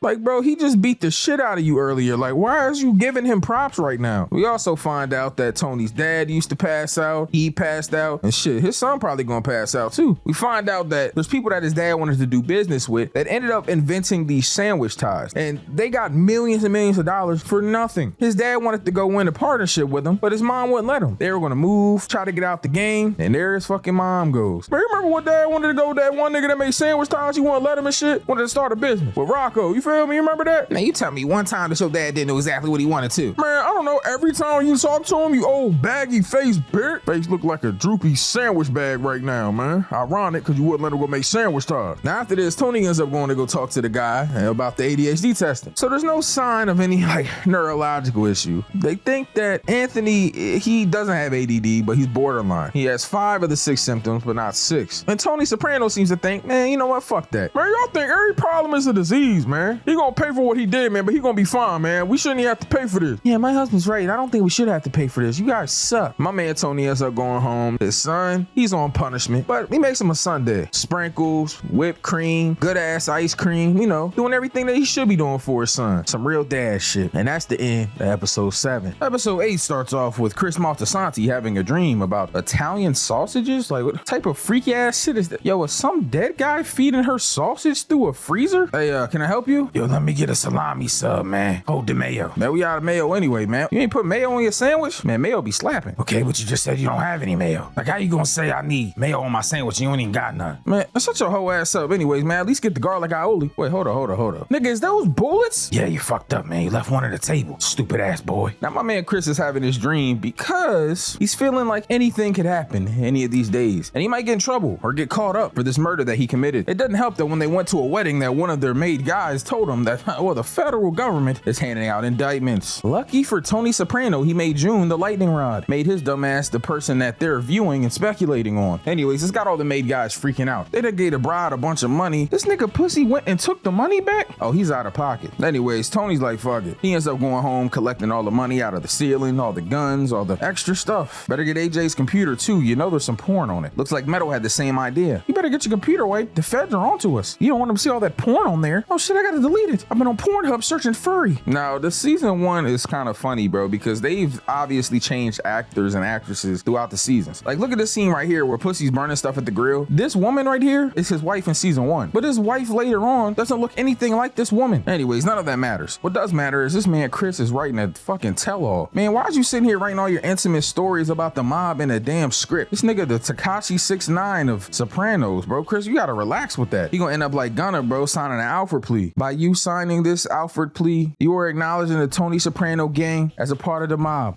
Yes, Your Honor, the Tony Soprano gang is a part of the mob. Can I get my Big Mac and large Sprite now? Anyways, they get a call from the bar guy at the fucking Bang, and he tells them to turn the TV on. Well, it's someone on the news talking about the Tony Soprano gang. And we have just got word that the Tony Soprano gang are actually getting federal indictments. Brandon Falone, one of the known associates, was found dead in a bathtub. He was actually a really good soldier for the Tony Soprano gang. And this obviously pisses Chris off because this man Brandon, he wasn't no damn soldier. He won't put no pain in. He won't put no work in. This nigga was stealing trucks. What a loser. And because of this, it makes Chris crash out. Yep, my man Chris started spazzing. Tony wanted him to go get some cannolis and shit, so he popped up there. But there's a guy who actually plays another character later on in a different season, Vito. Vito's storyline's pretty funny for multiple reasons, but that's besides the point. Anyways, he goes there, bro, and he's trying to serve Vito instead of him. This man Chris get to crashing out. This nigga shoots him in the foot. Shot a nigga in the foot over cannolis? Like, you gotta relax. Doesn't help that everyone that's talking to Chris keeps bringing up Brandon. Even a dude at the bar. This nigga talking about how cool Brandon was and how cool it was to see him on the news. This nigga ain't shit. But why does everybody keep calling Brandon a soldier? Bro, I'm the one putting that work in, putting that pain in. Bro, I shot a nigga so many times, it started sounding like a Young Thug song. I was like,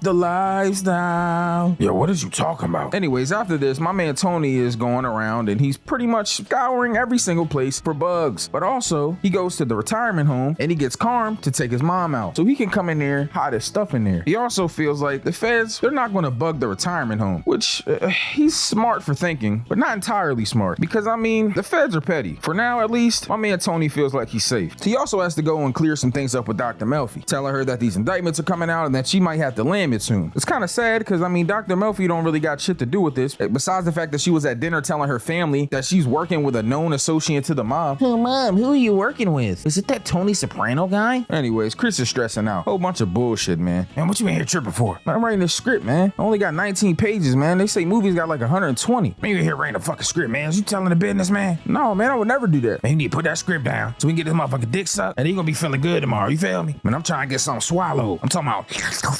Now, Chris feels like he doesn't have an identity. Like, nobody cares about him or knows about him. He goes to Pussy to talk to him about this guy that he's been worried about. And he's telling him, look, man, every time I kill somebody, it haunts me for months sometimes. But you get used to it the more you do it. But Chris, we ain't trying to hear that shit. So he goes with the bar guy and they go dig up the body. Yo, this nigga growing fingernails while he's dead? A beard? Ew. Anyways, they want to get rid of the body a better way. Makes sense though, even though I feel like Chris is overreacting. Now, Dr. Melfi meets up with her ex-husband. They're having a conversation about selling some land or some shit, trying to get some paper. And she's telling him, don't use the money on them hoes that you be fucking with. Chris goes to pick up Tony. And Tony is not happy. God damn, punch the shit out this nigga. Man, draw the fucking card, man. Stupid ass. Man, I heard you shot somebody in the foot and all that, man. From a civilian, cuz? Man, you want to be a bad guy? Huh? That's what you want? You want niggas to know that you kill people? Stupid ass. Now, my man Tony is still going home after this and the feds pop up. They talking about they about to do a sweep. Get your kids and shit out the house and shit. You know what I'm saying? We ain't trying to barge in here. They searching in the couch and shit. Like, Tony like, damn, what you want, some change? Some dude go in there and break this nigga vase. Like, yo, you shitty, boy. Anyways, the guy that broke the vase in the kitchen seems to be an Italian. Like, come on, bro. You in there being a fed and you Italian to your own people. That's like when I run into black cops. Like, yo, you black. Yo, you could have did anything in life if you really put your mind to it, bro. And you decided to be a fucking cop. Like, get a real job, my nigga. What the fuck? But anyways, he goes to Dr. Melfi and she says that even though he missed the appointment because the feds did a sweep, he still has to pay. Tony feels like he's being shook down. So, well, he ends up throwing money at her like she's a fucking stripper. At the retirement village, Tony's mom is telling Uncle June that Tony is in therapy, which makes him feel like the reason why these indictments are happening is because of the shit that Tony's saying. This is going to lead lead to something bad. At the end of the episode, Chris's mom ends up calling him, and he finds out that he's actually mentioned in the newspaper. What a swell thing to happen to me. I'm sitting here worried that nobody's gonna know me or care about what I got going on, and boom, I'm actually in the newspaper. Now, this next episode is kind of disturbing. It involves something very serious, so I'm gonna say trigger warning for, I guess, sexual assault and just anything predatory, I guess. There's a real weirdo in this episode. Now, Meadow plays soccer, you know, and all the girls are out there doing their best, and it seems to me that the guys that watch, you know, all the Mafia guys, they love the coach because he's hard on them, he's strict, he leads them to win games, is what they think. Now, this coach is sitting here while they're almost losing, and he puts some pep in their step. Specifically, this one girl, number 17. I think her name is Allie. Pay attention to her, because, yep, that's the victim. Now, they go to the Bing to celebrate, and the coach is telling him that he's not going anywhere, that he's going to coach his daughter there, and he loves it. This is going to turn around and bite him in the ass. Anyways, they try to give him a hooker, but he doesn't want to because he's a bitch. Or, you know, he loves his wife. But either way, Arty gets a call from his wife, and she's complaining as always. Are you going to stay at the bar all day, Arty? Mom, are you going to come home, Arty? Arty.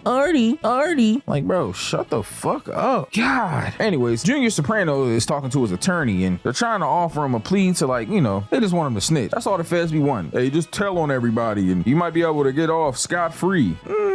Nah, I'm good. Anyways, that girl Allie, she ended up cutting herself at the park when they were illegally drinking. I mean, I'm not saying it's okay that they were illegally drinking. I mean, obviously, you guys should not underage drink. Now, obviously, this is messed up that she's cutting herself, but it's not like a serious cut, you know, not down the middle. Like, she's not trying to actually kill herself. It's more of a cry for help. There's a term for it, but I honestly can't remember it. And Dr. Melfi says it in this episode, but I'm too lazy to rewind it at this point. Anyways, at Livia's retirement home, we find out two things. The boys are coming here for their meetings, and also the coach, he's going to a different school. Yep. Now, Rhode Island is giving his daughter a full ride and doubling his salary. So I don't blame him for leaving. It might also be because he sexually assaulted this fucking little girl on this team and he's trying to get away, but hey, what do I know? Anyways, Sil and Arty go to press him about it, and they're probably thinking that the team is giving him a hard time because he's leaving. But no, it's because they know that he sexually assaulted their friend. Really crazy. But, you know, I digress. June is lambing it in the middle of nowhere with this girl that he's dealing with, and apparently he eats pussy. And I guess that's a thing that mobsters don't do. I mean, they kiss each other on the cheek, but they can't eat some vagina. I don't really understand. They feel like if you suck pussy, you suck anything. But I mean, how the fuck does me sucking a girl's vagina mean that I'll suck a dick? Like, what are we talking about? Tony and Arty go out to dinner, and a douchebag is in there with, what the fuck, this nigga got a Breaking Bad hat on? What is that? Anyways, he has a hat on in the restaurant, so Tony makes him take it off. He also gets a license plate of the guy standing behind Arty because he thinks they're cops, and they probably are cops. Anyways, he ends up going home, and Allie's there. They're watching a music video, and it seems that she's recovering. She's staying with them, I guess, because she's probably fucking traumatized because this old ass nigga has been assaulting her. They on to this dude June, by the way. This nigga is not getting away from nobody. I'm gonna keep it a band. Now, he obviously doesn't want her to tell anybody, but this bitch be gossiping, so you know how that goes. They also want to go send this coach a new TV. They're trying to bribe him. That's how the mob does. They give you some stuff, and then you're indebted, so now you gotta listen to him or they'll murder you. But he didn't accept it, and he said, "You tell Tony Soprano I will not be threatened." I ain't pussy ass nigga. Ain't nobody threatening you. This dude's a douchebag, bro. I can't wait till they find out that he's doing what he's doing. Get him out the paint. Now, Meadow was obviously upset because she knows the truth, but her parents don't. Keep talking about this damn coach staying around, and Meadow don't want him to stay around. Let the nigga go. They get into it at dinner, and she storms off. Tony doesn't understand, but once he does, it won't be as bad. Arty's wife is fucking bitching at him. Oh my god, Arty. Hey, fucking Tony sent some whitos down there to fucking bother him. And well, he did. Chris ends up showing up to this guy's house with his dog, bro. What kind of crazy threat is that, nigga? Hey, you might want to come get your dog, man. Yeah, I got him. He's in the back of my car. Just letting you know that I could get your dog at any time. I might fucking kill him. Now, the next day, Meadow was all mad, so, you know, Tony goes in there to talk to her, and, well, he had sex with Allie, Dad. That's why she cut herself. She's been living at her house. Yo, what the fuck? Oh, this nigga been fucking her? Oh my god, Mom, what did I do? I didn't want him to die. I just don't want him to stay here. Oh, this motherfucking sick motherfucker, man. I get Monatos, the brothers to do it. They owe me a salad. Man, hell no, this is personal. Man, good,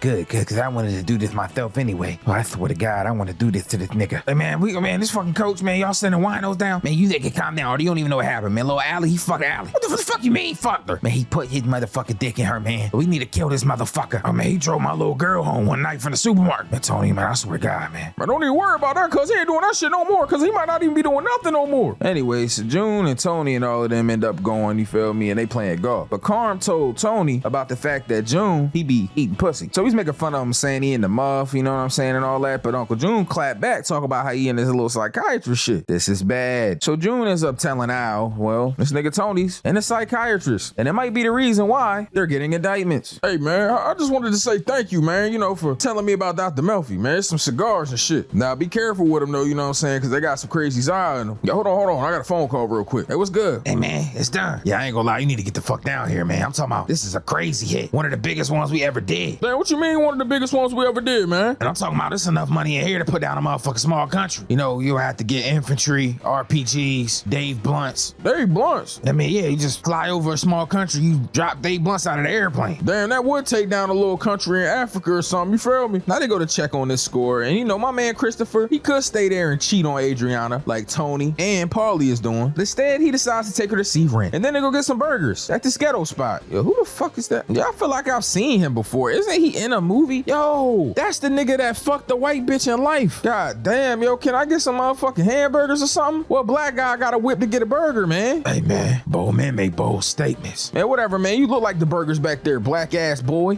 It was crazy you acting like that around your shorty. Hey, man, you know he only acting like that because he with the Tony Soprano crew, dog. Oh my God. Chris, why are you talking like that? Hey, man, hey, let me holler at you, cuz. Hey, man, I heard you with the Tony Soprano crew and all that. Hey, I'm down with Master G. Oh, that's that one black ghetto ass rapper, Chris. He's extra black. Oh my God, Chris, look at all these gold records. Hey, you like this motherfucking gold AK I got? Look at this pistol, man, with a fucking silver ass finish and a laser beam on the top, man. It look like a fucking golden eye gun, cuz. Golden eye? It's silver, stupid ass nigga. Hey, man, why you saying nigga, cuz? Hey, don't worry about it. He cool. I give him the pass. Hey, yo, let me take your girl outside, though, man. Her fine ass. You know, I would do something to her. I'm talking about put my blue hat on top of her head and make her ride me like a cowboy. You feel me? Ew. I don't mess with black guys. Except for that one guy, Jamal. What the fuck you mean, Jamal? Oh, don't worry about it, Chris. Just ignore what I said. Now, Chris is a little bit salty. He feels like black guys get to have all the fun. They're the ones that be out in the open with all their gangster shit. But Chris feels like he wants everybody to know what they're doing so he can reap the rewards. What a stupid motherfucker. Anyways, Carm and him have a conversation about the music business and how the Mafia used to basically bankroll acts. Blacks, Italians, etc. Now, Carm has a cousin. He's getting this band and she thinks that Defiler might be a good band to back. Chris listened to her and he just got some money from that score. So he's gonna put it into him. Studio time, instruments, getting them gigs, and well, try to make them something real. Anyways, Chris had a conversation with that guy, Juice Master J or whatever the fuck his name is, and he wanted to sit down with Hesh. He seems to think that Hesh basically was raping and pillaging black men. Not physically, but metaphorically, because they were making really good music, and he, just like a lot of Jewish music moguls back then, was reaping all the rewards. Something in the amount of $400,000. And Jay, he's coming to collect. And honestly, I don't blame him. Anyways, Chris obviously wants Hesh to do the right thing, but for him, the right thing is gonna basically get him more benefits with Jay. He don't give a fuck about that black kid's reparations or his mom getting that check. He just wants Jay to fuck with him. He'll in turn help fund Defiler. Now, Jay says that he's interested in Defiler, but obviously he's interested in Adriana. Earlier, I accidentally called her Carm. I'm sorry, they're both Italian white women, so I probably switched their names around sometimes. Carm is obviously Tony's wife, and Adriana is Chris's girlfriend. I know the difference, but ADHD plus I'm a dumbass, so you know, that's a terrible combination. Anyways, Dr. Melfi ended up having dinner at Tony Soprano's neighbor's crib. The whole time they're in there, they're glorifying gangster movies and talking about mafia bosses. What a douchebag. Now, Dr. Melfi tells Tony Soprano that she stopped by his neighbor's house at their next meeting. She tells him that she heard some screaming. Something bad could have been happening at Tony's house. I don't know, a guy getting tortured to death in his basement, or him having a leg cramp because he's fat and out of shape. Either way, it could have been anything. Speaking of anything, Tony ends up going to his neighbor's house for a little like a barbecue get together. He's trying to talk to these guys about the stock market and some changes that could be coming or going. And for some reason, they're sitting there playing with a giant sausage. What the fuck is that? Is that a Slim Jim? Karma's also talking about some stock options with the little girlies over there. American Biotics. Sounds like a great thing to maybe invest your money in. Now, while these grown men are here playing with sausages at a barbecue, Hesh is reminiscing over the black people that he stole money from. This nigga is sitting here having a drink, literally looking and reminiscing about people that he stole literal ideas, music, money. This nigga is terrible. Stealing from black people. Gotta love it. Now they're back in the studio and it seems like Defiler aren't getting the vocal tracks down. Yo, are the Drake vocals in yet? This nigga Chris is not happy about the fact that they not getting them vocals down though. Bro paid for 3 days. 3 whole days of studio time. Bro in there talking about him. I think that we should back it. We're trying our best. This man Chris didn't agree. He smacked the lead singer with a fucking guitar. Bro literally smacked him with with a guitar, that's crazy work. Oh my God. Man, get back in there, man. Or do some coke or something. Talking about you about to go to AA. And Adriana, stop playing with me, bitch. Oh my God, I can't stand you. You don't want a fucking guitar. That was $1,000 guitar, dumbass. Well, buy another one. Use a ukulele or something like he's a Lilo and Stitch. Now, while Chris is in here dealing with that, Tony's at the golf course dealing with another problem. The fact that all these rich assholes that live around him, well, they're glorifying the fact that he's a mafioso. It's like being the token black guy around your white friends. They just get to asking you a bunch of racist ass questions. Hey, is it true that they be having sex with people in jail? Now, Chris went to show the music to Jay. Obviously, he started dick eating it because of Adriana. So he also took it to Hesh. I'm gonna be honest, man. This shit is not good. What do you mean? Well, there's good and then there's not good. This is not good. You know what I'm saying? I met Jimi Hendrix. That nigga had it. You know what I'm saying? Future know that. But this bullshit, nah, I'm cool off that, man. I ain't gonna lie. They ain't gonna make it nowhere with this type of music. Man, you need to goddamn get rid of them, cuz. Real shit. Now, my man Tony ends up going to therapy after this and talking to Dr. Melfi about this kid they used to make fun of that had a weird list. You can't talk like this in your bit. Now, Tony's explaining to Dr. Melfi that they used to use this guy as a scapegoat, and he realized that the people at the golf course doing the same to him. So he's gonna fuck with Cusimano a little bit by giving him a package and telling him to hold it. The package has sand in it. He's not gonna tell him it's sand, obviously, so Cusimano's gonna freak out and think it's some sort of gangster shit. Anyways, Hesh and Jay have a conversation and they are gonna go to court. Yep, no gangster shit's gonna happen. Just people going to court and suing each other. Hesh found the backing vocal that was sampled by a song that they own the rights to, so looks like he's gonna countersue. Yay. This man Paulie was ready to shoot some shit, bro. This nigga put body armor on like he was in Grand Theft Auto. Chris is at home with Adriana and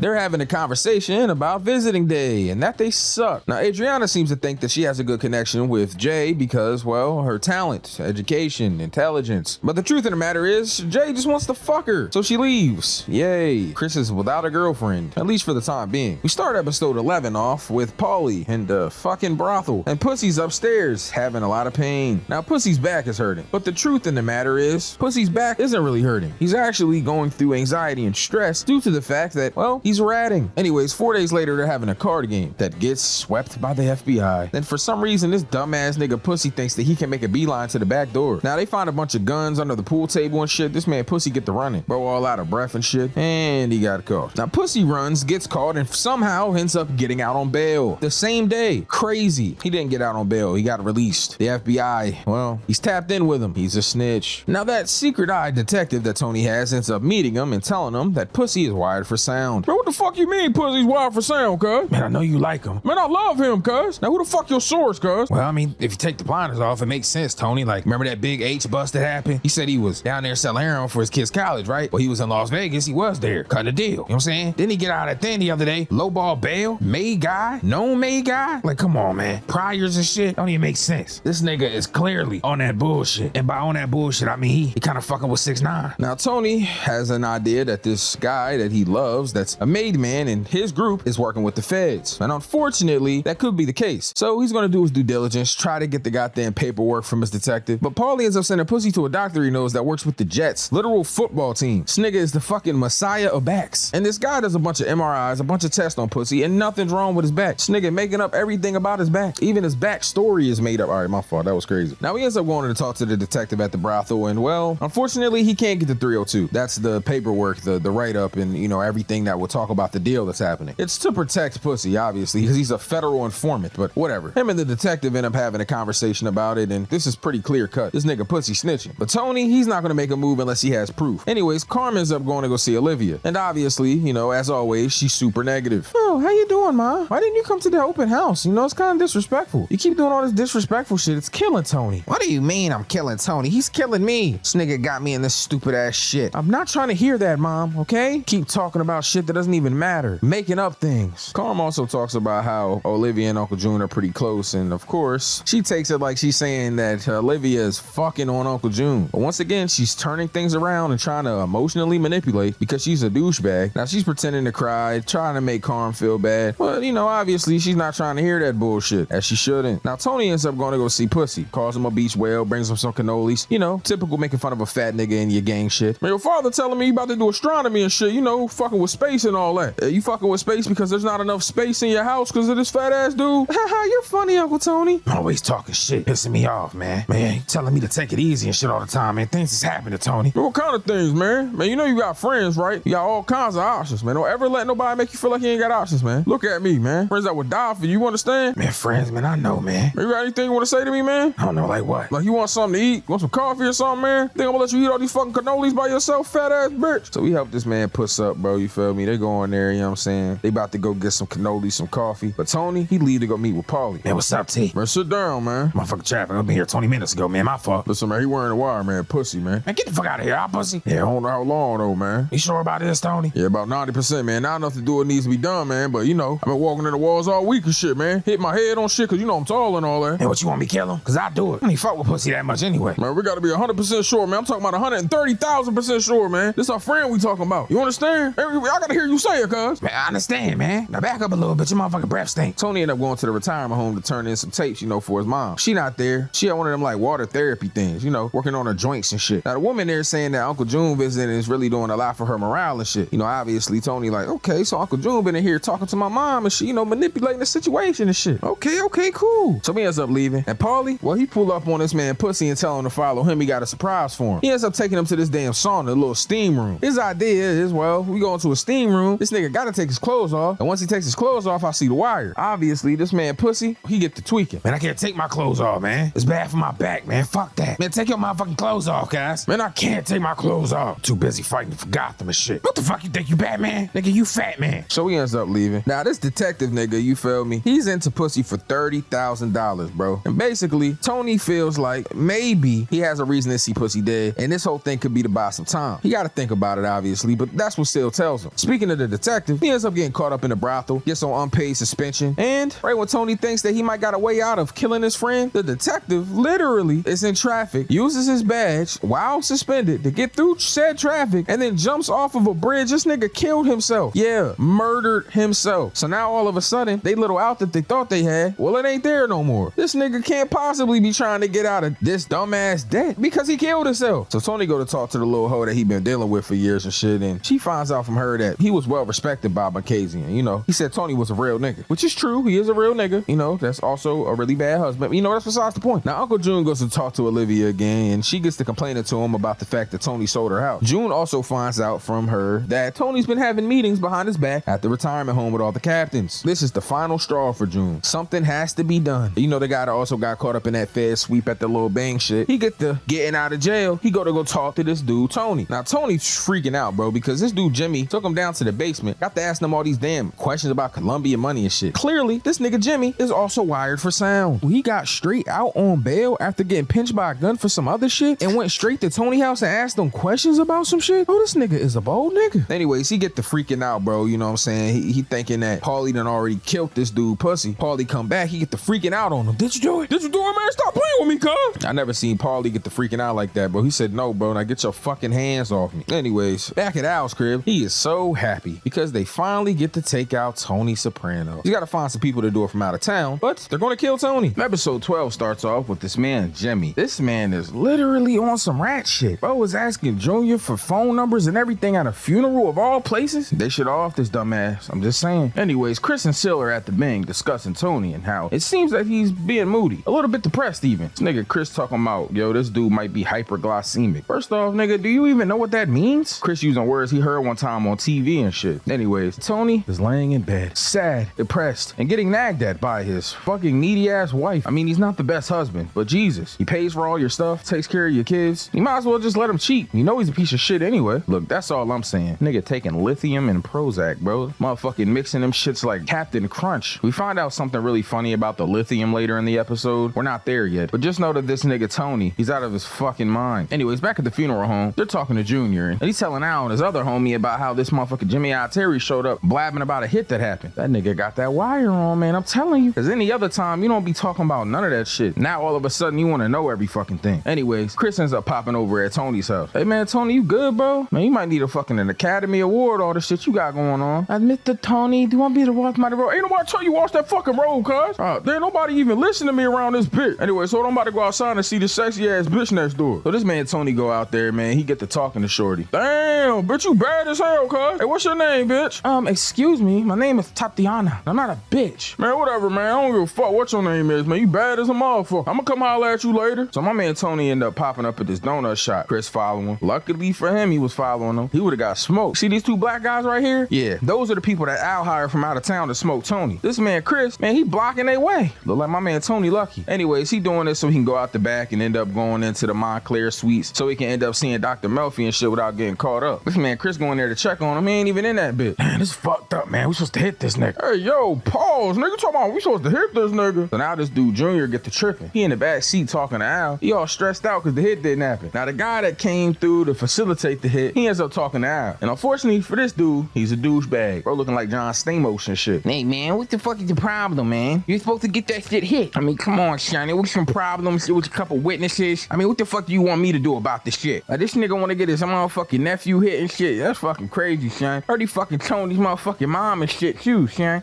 Hey, man, I don't like what he said about that shit. Now, what if he go running his mouth and shit? And what do you want me to do about it, boss? Man, you know what I want you to do, man. Be a fucking man. So he has Al go up to this dude and shoot him in the head point blank range through the car. Anyways, Tony go to see Dr. Melfi, bro. He look terrible right now. I mean, he all sweating and shit, white beater on, receding hairline. I mean, he always got a receding hairline, so that's not really anything different. Anyways, this bitch Dr. Melfi, she trying her best to help this man Tony out. He be going through it. He talking about the little badass bitch that's next door, talking about she there for orthodontist school and shit. Whatever. So we end up leaving and he see her outside. Now this whole next part, I mean, kind of boring as fuck, so we'll kind of skim through it. He meets Shorty. They talk about the homeland in Italy. He starts imagining her in the house, sitting there with a baby, stroking his hair and shit. His name was Tony. This is basically him having these like weird ass memories about his upbringing and how his mom wasn't really a nurturer, and that's really what he needed out of her the whole time that he was alive. His mom is pretty fucking terrible. Anyways, he tries to go to dinner that night, speaking of his mom, but she's being a fucking bitch. As always, gotta count on Olivia being a fucking bitch.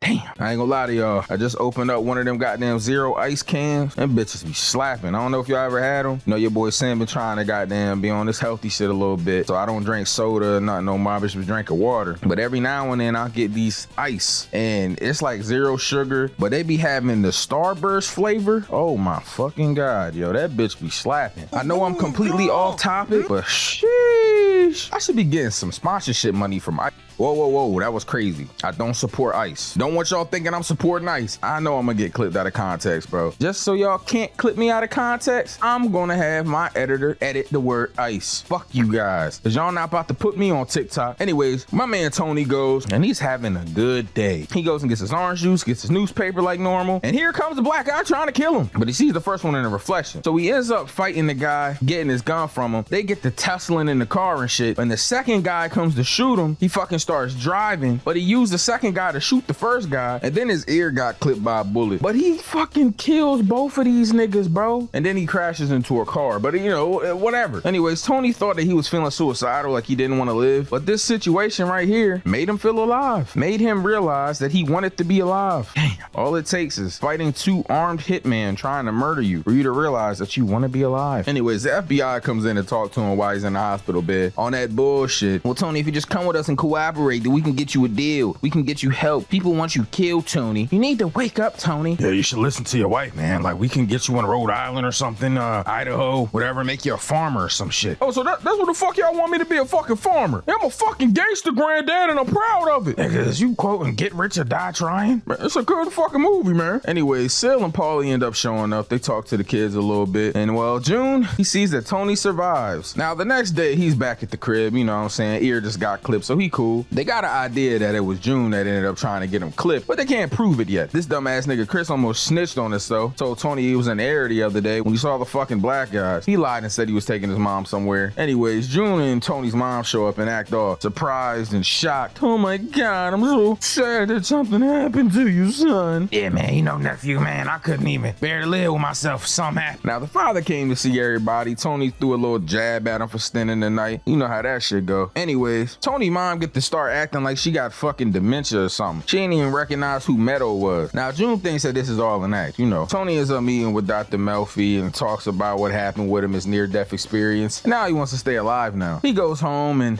June goes to confront Livia about what happened. She tries to act like she's really forgetting things and that, you know, she doesn't know what the fuck's going on. But June's not an idiot. Anyways, Tony goes home and talks to his damn neighbor and asks him about the little bad bitch next door that was in dental school. Whole time, wait for it. This nigga Tony was hallucinating. Yep, lithium had him fucking tweaking. That bitch doesn't even exist. Carm never even saw him looking at the bitch. Never got mad about it. Nothing. So he calls Dr. Melfi and she tells him to get the fuck off the lithium because, well, nigga, it's making you see shit. And that is the end of episode 12. Now we start off episode 13 with a little meeting and get together. Jimmy's still asking a bunch of questions, but they're not fucking telling him anything because, well, nigga's a snitch. June gives him the okay to hit Jimmy. Hey, yo. Well, now they're gonna smoke his ass because he's a fucking snitch. So Chris takes him to go fuck on a Russian bitch. Bad little John. Tony's Guma knows him. This nigga put the cologne on and everything. Well, he just knew he was about to get some pussy. And he might have if he wasn't a fucking snitch. Look at fat ass Tekashi 6ix9ine. That's how they be treating Gunna. But he coming there waddling and shit. He looked like he about to reach for that gun in his bootstrap and, well, still shoots him in the head. After calling him a rat, obviously. Meadow and AJ are at the crib and, well, Olivia comes over in the middle of the night on her dementia shit. Yo, what the fuck? Yo, from far away, I thought that was Charlie Sheen in the background. Yo, who was this dude in the green shirt? Anyways, AJ was upstairs beating his meat, freaky ass little dude. Now, there's a noise disturbance and shit, so the cop comes over and, you know, they vouch for the grandma, obviously. They not gonna throw the bitch to the wolves. Tony talks to Dr. Melfi and says that they're transferring his mom to a nursing unit. Seems like that dementia is actually a real thing. Tony's mom is losing her fucking marbles. Now, Dr. Melfi seems to think that this has been brought on by her, like, manipulation, and that this could be some sort of fluid mental state. Like, I don't know how to explain it. Like, it's real, but it might not be because of, like, brain degeneration. It could be because of some other shit that's going on with her mentally. I don't even know if that's possible, but hey, anything's possible, I guess, when it comes to, you know, mental shit. I don't be asking therapists questions when they explain shit, man. I just be taking the answers. Probably should ask more questions when I go to therapy, but, you know. Anyways, none of that matters. What does matter is Tony ends up freaking the fuck out on Dr. Melfi. Man, that's my fucking mom you talking about, bitch. Yo, stop playing with me. I should beat your motherfucking face in here, cuz. So he ends up leaving. Dr. Melfi locks the door, puts a chair in front of it. Oh, this bitch is scared as hell. I would be too if a big burly bald guy was trying to fight me. Anyways, Jackie April's wife is getting over the fact that he died. She's been talking to the father now. I guess since Carm is not having him over as much, he needed somebody else to talk to. Nigga even gave him a fucking Rolex from Jackie. What a douchebag. Some guy ends up finding Jimmy in an alley with a rat in his mouth, and the FBI comes to talk to Tony, and they play him a little tape, proving that June, he's the one that put the hit on him. Yep, that's right. Nigga had the damn nursing home bug. Told y'all the feds be really sweeping. Anyways, Arty Bucco goes to talk to Olivia. They have a discussion about, you know, her son and everything that's been going on with her. He's just trying to be a good friend and check in on Olivia. I don't blame him, but obviously she stirs the pot. You know, my son's the reason your restaurant burnt down. What? Yeah. He said he had to blow it up or something because of some hit that was going to happen there. I don't know why he did that instead of just telling you, but you know, my son. Anyways, Tony goes home that night and he talks to Carm about everything with Uncle June, and things aren't going well. He says that he's going to take care of June and take care of Mikey P bitch ass and maybe get a little bit of satisfaction. So the next day, Tony and Sil go pay Mikey P a visit. Shoots this nigga in the boat. Then they drive out and they put cement shoes on this nigga. Tony goes back to Dr. Melfi, but she's fucking scared. About to call the cops on him, but she doesn't. She grabs a pair of scissors instead. Now Tony needs to know if she's ever used any of her information and told anybody about it. She might have mentioned that she was seeing somebody in her therapy office that happened to be a, you know, mob affiliated at dinner, but she never used names. She only knows Pussy's name, and that's not his real name. Now he ends up telling Dr. Melfi that she's got to leave for a while because, well, they know about her and she could be in danger, but not before he's in danger. Arty comes and puts a fucking rifle to this nigga, bro. He's mad about this whole thing with the fire. Man, come on, cuz. We go way back, nigga. Like, you really gonna shoot me, nigga? Real shit? I mean, I don't know, man. I could shoot you. Like, you on some bullshit right now, man. I'm on some bullshit. Bro, you pulling up on me with a fucking gun, cuz. You know, this is shit I be talking about, bro. Every time niggas keep playing with me and shit, like everything's sweet. Man, put that motherfucking gun down before I beat your ass, Arty. Now, we convinces Arty that he didn't do it, but we know the truth. They had family dinner that night. Super awkward, by the way, because Uncle June and Livia's there. Arty goes to talk to the father. That's not super important. This nigga in there bitching. Anyways, Tony sits his crew down and tells them about 4 or 5 months ago he went to therapy. This nigga Chris, he gets really upset about it and storms off. You know, Paulie and Sil, they're a little older, so they kind of understand. This nigga Chris kind of just looks up to Tony like he's a superhero or some shit. Man, that's crazy, yo. You went to therapy? What the fuck? Man, shut your bitch ass up, man. Now, Paulie and Chris go to see Al. Oh, man, I was so happy when this happened. I fucking hate this guy. They get the booking on this nigga. I mean, really on this nigga ass. ass. He get to running. So they catch up to this nigga, bro, and I ain't gonna lie, they put belt the ass on this nigga, bro. I mean, they really did this nigga like Pootie Tang. I'm talking about tip-a-tay. Right around this time, everybody's, getting these indictments served. They took June in, all of his associates, shit, everybody. Now this man June sitting in there in prison. I ain't gonna lie, he held firm though. Nigga, a real nigga. He took the hit. Shit, they know he taking the hits. He ain't really making no policy or nothing. He like, man, my nephew running shit.